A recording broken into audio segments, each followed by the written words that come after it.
Dr. Tagrid Diab does not follow Colonel Avicii Adre on social media, so she didn't see the IDF officer's warning when it was posted late on Saturday night.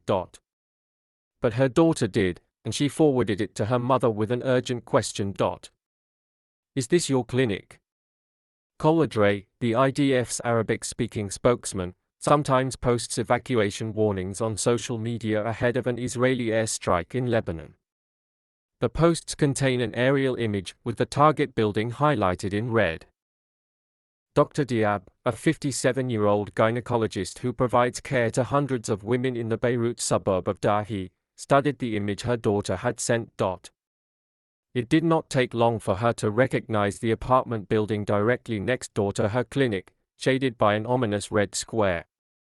She began to cry. After 30 years of work, I knew my clinic was going to be destroyed, she said. I felt like my heart was going to explode.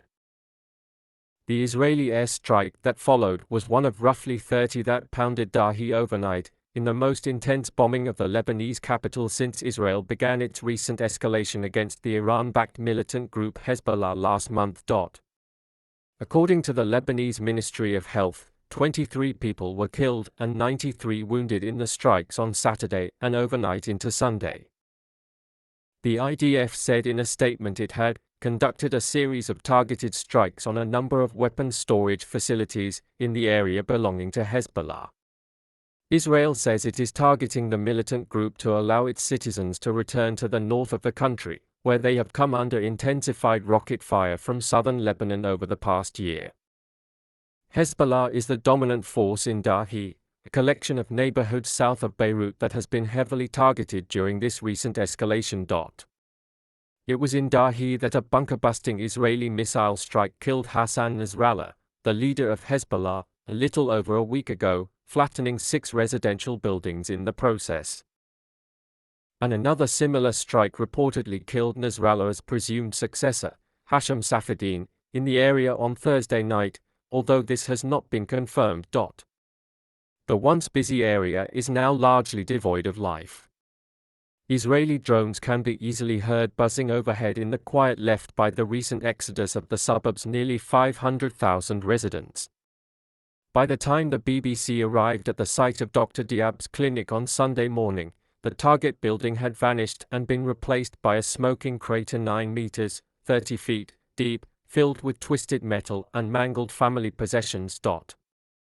No one was killed in this strike, but Dr. Diab's clinic was destroyed, just as she had feared.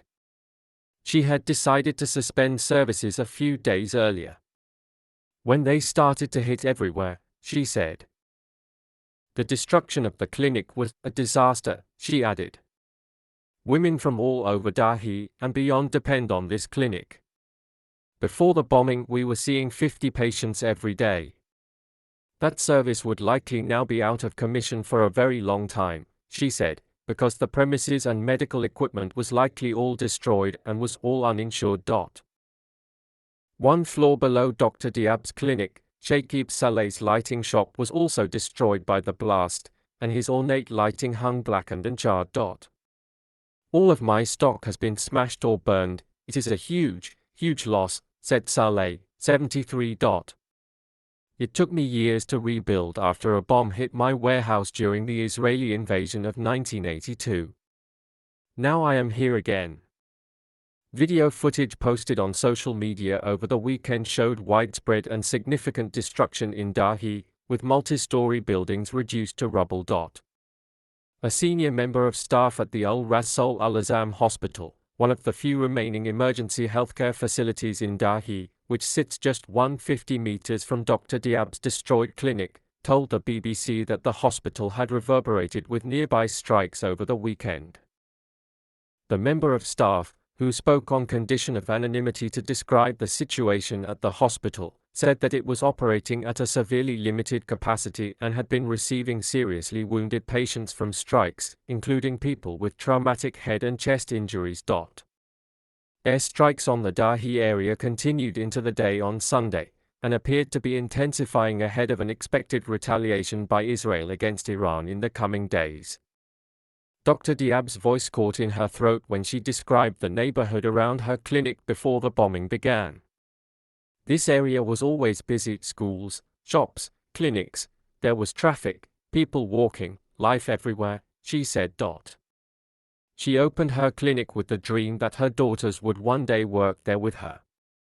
All three went to medical school, and the eldest, newly graduated, had just joined her staff before the clinic was destroyed. That dream was now on hold, probably for some time. But not dead. "I will go back to Dahi and work with my daughters," she said.